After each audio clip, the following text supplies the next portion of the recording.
द्रौपदी स्वयंवर के बाद आर्यावर्त में केवल एक ही चर्चा थी, पांडव जीवित हैं।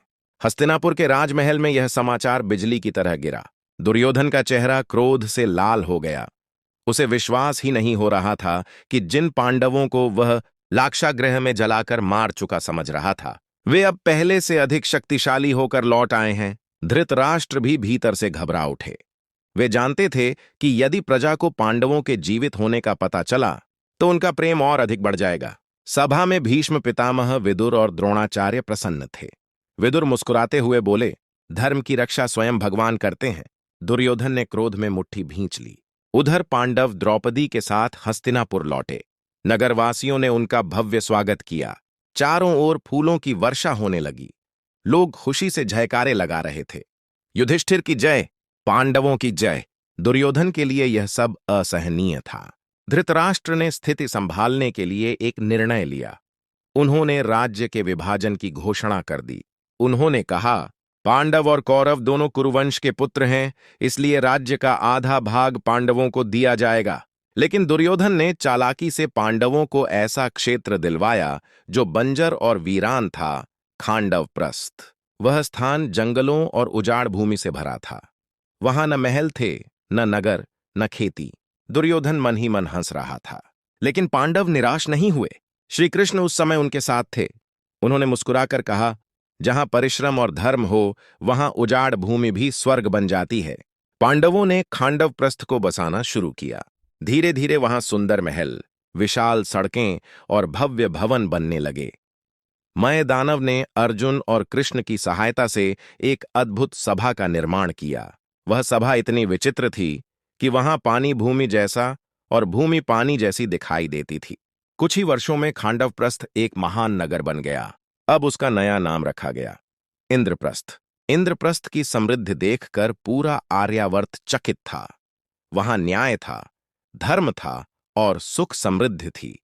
युधिष्ठिर के शासन में प्रजा अत्यंत प्रसन्न रहने लगी।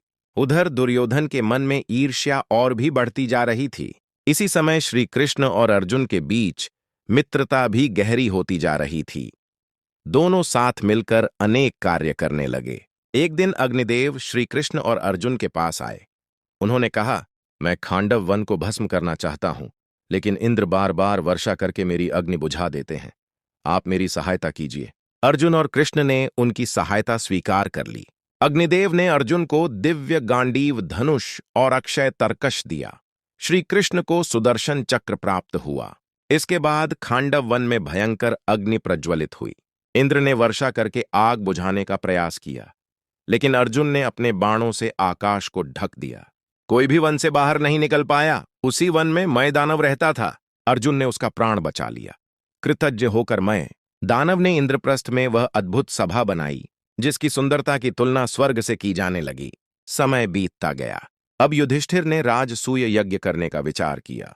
यह यज्ञ वही राजा कर सकता था जो पूरे आर्यावर्त का सम्राट हो। लेकिन एक बड़ी बाधा थी, मगध नरेश जरासंध। जरासंध अत्यंत शक्तिशाली राजा था। उसने अनेक राजाओं को बंदी बना रखा था। श्री कृष्ण ने कहा, जब तक जरासंध जीवित है, राजसूय यज्ञ संभव नहीं। तब श्री कृष्ण, भीम और अर्जुन ब्राह्मण वेश में मगध पहुंचे। उन्होंने जरासंध को द्वंद्व युद्ध की चुनौती दी। जरासंध ने भीम को अपना प्रतिद्वंद्वी चुना। दोनों महाबली योद्धाओं के बीच भयंकर युद्ध शुरू हुआ।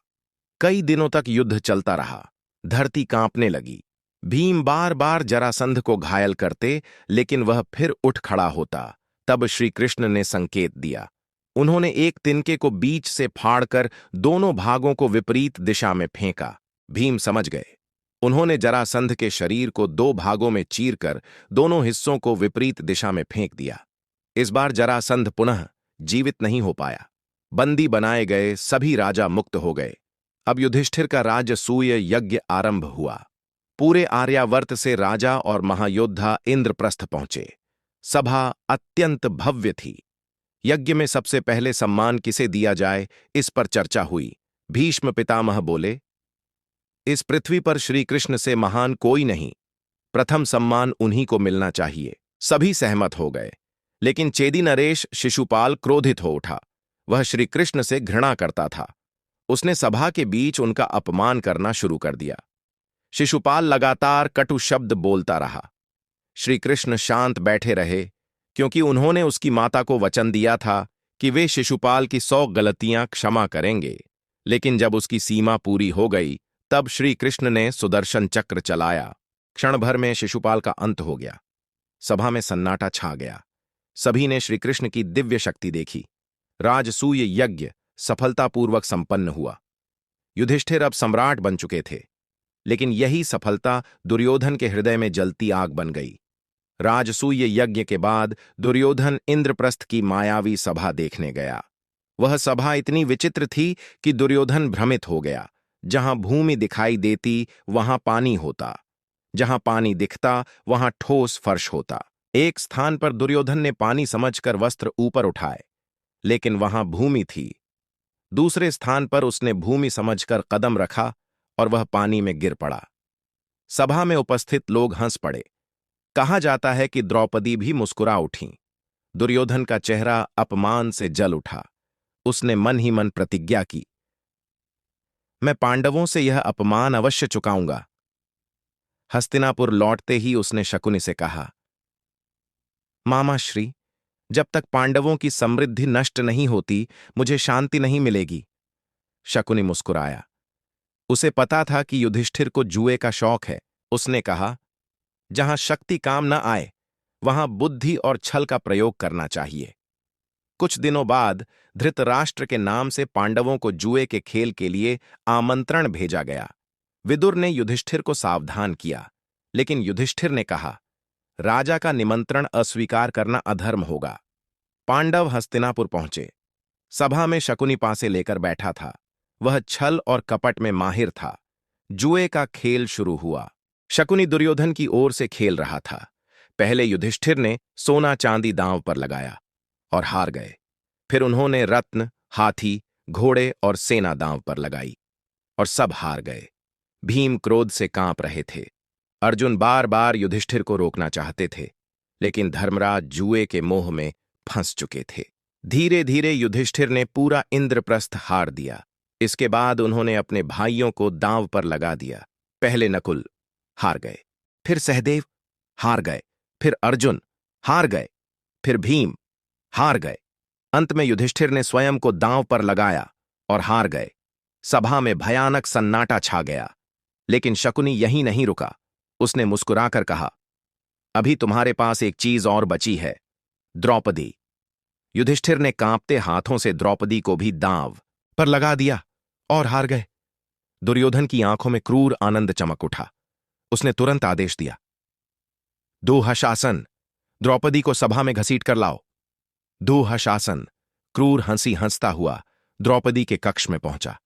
द्रौपदी स्तब्ध रह गईं। उन्होंने पूछा, राजा पहले स्वयं को हार चुके थे, फिर मुझे कैसे दांव पर लगा सकते हैं? लेकिन दुःशासन ने उनकी एक न सुनी। वह उन्हें बाल पकड़कर सभा में घसीट लाया। सभा में उपस्थित भीष्म, द्रोणाचार्य, कृपाचार्य और विदुर सब शर्म से सिर झुकाए बैठे थे। द्रौपदी ने रोते हुए पूछा, क्या इस सभा में कोई है जो बताए कि मैं जीती गई हूं या नहीं?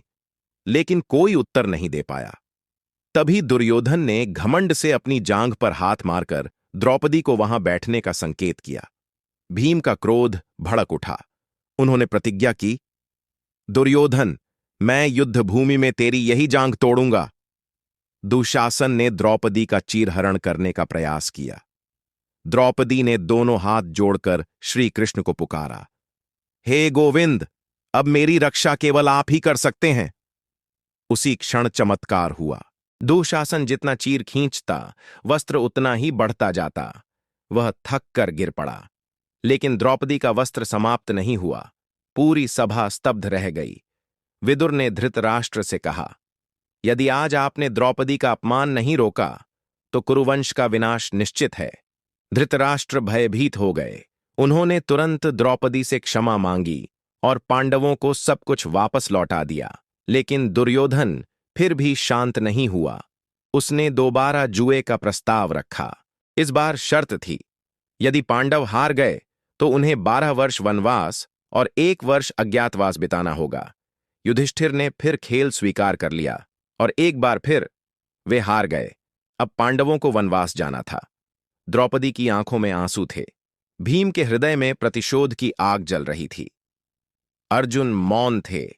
जब पांडव वन की ओर जा रहे थे तब पूरा हस्तिनापुर रो रहा था, लेकिन दुर्योधन के चेहरे पर मुस्कान थी।